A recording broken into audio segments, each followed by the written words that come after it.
welcome to STEMforge YouTube channel. I'm here with Grant, STEMforge founder, CEO.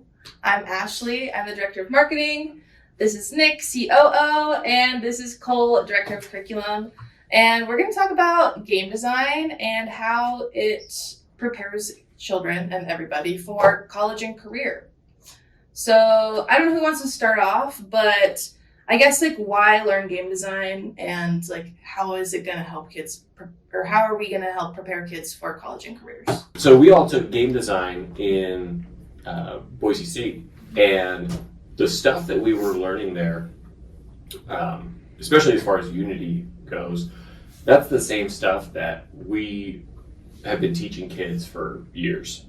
And so number one, we're getting kids exposed to college level game design concepts and content, right?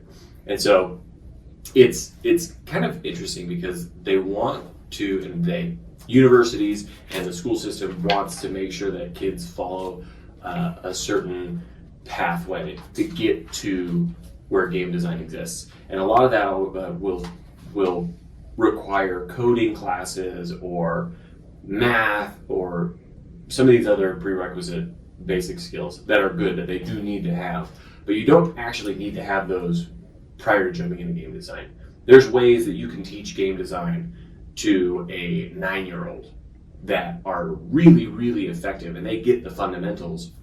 And the reason that that's important, rather than waiting for them to be, in high school or beyond, is that the technology needs of an industry, it's hard to specify because the technology needs everywhere, require these kids to understand how to create content, right? And that's the big key, is creating content is such a huge growing need that if they don't start around middle school at least, then they're not going to have the same advantages as other kids who did start at a younger age, who are stepping into college, who have been making 3D content, VR content, interactive content for years.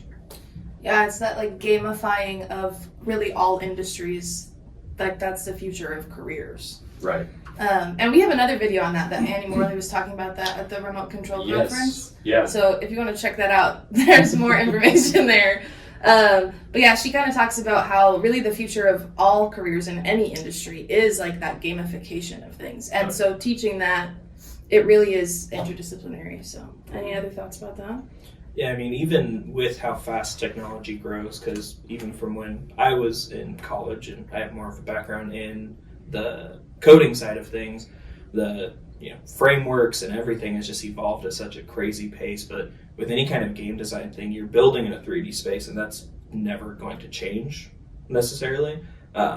It's maybe eventually, but you might be doing it in VR. Yeah, you could be doing some AR stuff eventually, but I mean, for all intents and purposes, you're using a 3-dimension space to model something, whether you're doing it for just the modeling or for the game design side of stuff. So getting kids into that early and understanding, the orbit, pan, and zoom, the different fly modes, and even just rotation, location, and scale, and having a very base understanding of that cardinal system is so huge to advance them further into that. Mm-hmm.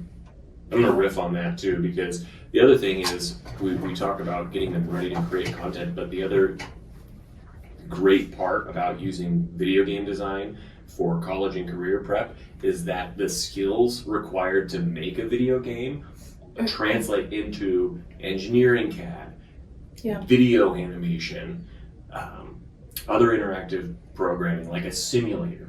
All of these new career paths that have nothing to do with video games, like even welding, right? That's a common example of using virtual reality to build a simulator where they're in essence just playing a video game that's accurate to the job they're doing. But all of these fields are requiring some know-how in game design. Really what it is interactive programming. Mm-hmm. So that's another key point of using game design. Yeah. And something that I love about using game design as a medium for teaching is that these game engines that we're working in have almost like a increased speed cycle of identifying a problem, finding solutions, working through them, and then moving on to the next one.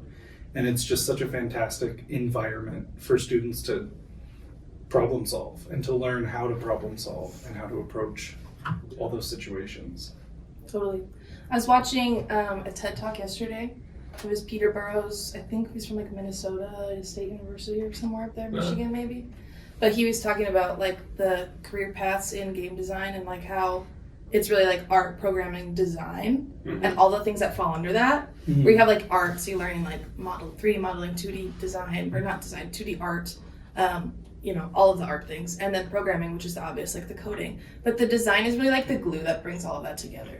Yeah. So like without those kind of interfaces and things like that. And so within all those three main pillars, I guess, of careers in game design, you have like millions of other jobs. Right. Yeah. Any combination. Another interesting thing too is that beyond the direct relations to careers, there are so many used to call them soft skills. Now they're durable skills, but resilience, right? Being able to emotionally stick to like what you're doing and not just give up, right? Failure is something that you experience, and people who go directly into programming code, they know this, right? That's debugging, fixing the problems that you made. That's like part of coding, but it also exists in game design, even into the design elements. There's so many. It's kind of like robotics, where you've got hardware, you've got the electronics, and you've got the code, and you could have problems with any one of those three things, right? It's a big leap for kids who are not used to being resilient or being problem solvers or to think in ways that are a little bit out of the box, right? They'll look at the code and go, everything, my code's fine, and then not realize that they mixed up two wires or something. Yeah. And then that also brings a new element of problem solving through different aspects, right? If you're doing a robot or building a video game, maybe you change something in your animation and that fixes this problem that existed in the code. Or maybe there's something funky going on and you have to go fix some code in order to make, you know, some of the visual effects work better. There's so many elements to it, but the key is that these kids are learning to problem solve, to ask for help effectively, because they can't just say, hey, it's broken. It's like, well, how is it broken? Yeah, I need some more details to help you. And to be able to communicate effectively and to, like I said, like think outside the box. Yeah. That like attention to detail and just knowing like how to fix things. Right. Yeah. Or being willing to be in that struggle for a long time. And that's a huge skill. A long time. Yeah. Well, I was just going to say, that's definitely something that you see when kids first start working in the game design software, because you'll see them be like, I followed what you said exactly. It's like, yeah, you did. Yeah. Probably, but we need to see what actually happened here, because that's not something that they're used to coming across, like you were saying. It's definitely a new world of like, I changed something, but then two other things changed as well, and I don't know why. It's like, all right, let's figure out why. It takes a while sometimes for those gears to really kick in, but once it does, like that's such an important life skill overall. Yeah. Yeah. Well, It is a life skill. it totally grows beyond just the you missed a semicolon here to maybe you missed a semicolon, but also you forgot to put a certain like vertex weight painting on your model when you were rigging it, and so now you've got this weird like knee spike every time your model tries to take a step, and you have to go 3 steps back, right? Kids have to be like really willing to be in that project and redo some stuff, and that's another reason why, as awesome as it is to use game design, you've got to have an instructor that knows what they're doing. Yeah. Because you can really get in over your head if you don't know the ins and outs, because you can't just know the lesson plan. You have to know the lesson plan and everything that could go wrong with the lesson plan, or you're not going to show the kids the correct way to problem solve. You're going to take them on wild goose chases. So that's why that part is also really, really, really important. Totally. Well, and we've all been instructors, so.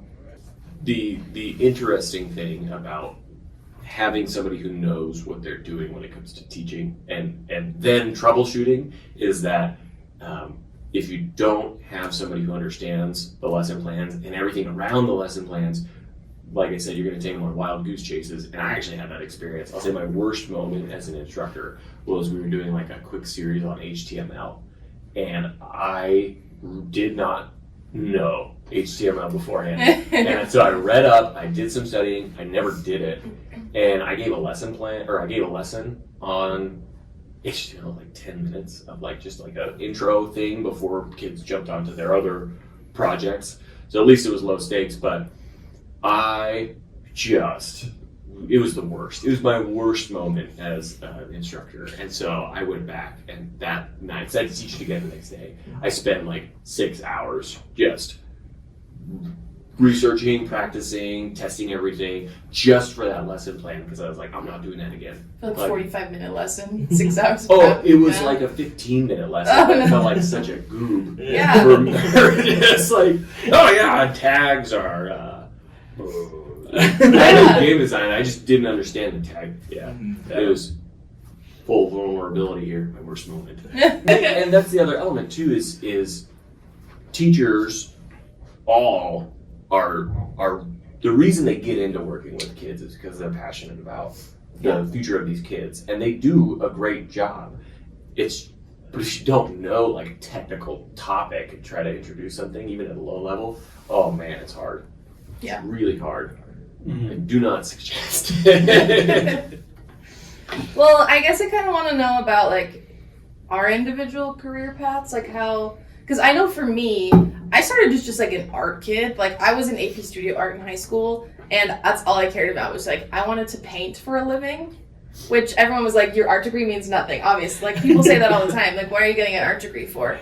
And so I went to Boise State, where we went to school. Did you go to school at Boise State? Mm-hmm. Okay, yeah. And I was originally majoring in illustration, and I was like, sweet, not gonna work out probably. And so I kind of went around, like I was in the graphic design program for a little bit, and then I found GIM, which is the Gaming Interactive Media and Mobile Technology program, and I was super interested in the animation and design aspects, like the art aspects of it. And so that kind of led me into like learning all the stuff that we kind of teach now. And that's not what I ended up, I didn't become a game developer, you know what I mean, or a game designer, but I still use those skills as a freelance graphic designer, as a marketer. Like I still use the skills that I learned from game design. So it's like there's tangible results that like I've seen in myself in my career. And so yeah, it's super cool to see kind of how it's evolved in my personal career path. I don't know if you guys kind of have a similar experience. Yeah, definitely. Being the only one who didn't actually go to GIM, I have a background in coding, so all of my college career was dealt within just code itself, which I do really enjoy, but it gets to a point, at least it got to a point for me, where I just wasn't having fun making the things that I was anymore. Yeah. And then it wasn't until I started working at the after-school program that I was like, I can do this and then make a video game part of it too. Like it was really exciting to be able to take my base knowledge of these different programming languages and then put it into something a lot more exciting and fun, and being able to teach that then to the kids and have them get excited about it as well was just super awesome to be able to blend those two together. Totally.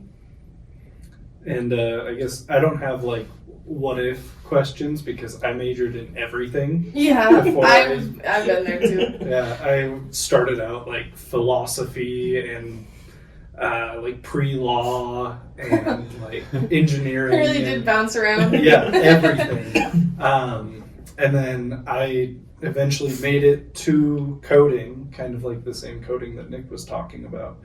And I had the same problem where I was like, this is cool, like I'm making things happen, but I'm not like seeing as much, you know, it's not like blowing me away. And then I heard about GIM, and I went into GIM, and that was awesome. But unfortunately I didn't stick with the GIM program because outside circumstances, like we as a company were growing, and I needed to like learn other things too to help with that. So I switched again, but the GIM program was a fantastic thing to be a part of. And just I didn't graduate, so I think a lot of us switched with the whole online and well, we kind of messed things up. Yeah, it was. Yeah. It did. Yeah. Well, so I started college way back in like 2011, and I think I was a freshman in high school. Yeah. You only have 2 years on me there. Dude, yeah, but I started 2013, so. yeah. No, I started as a material science engineering major, Yeah. which honestly I loved. It was so cool, especially like the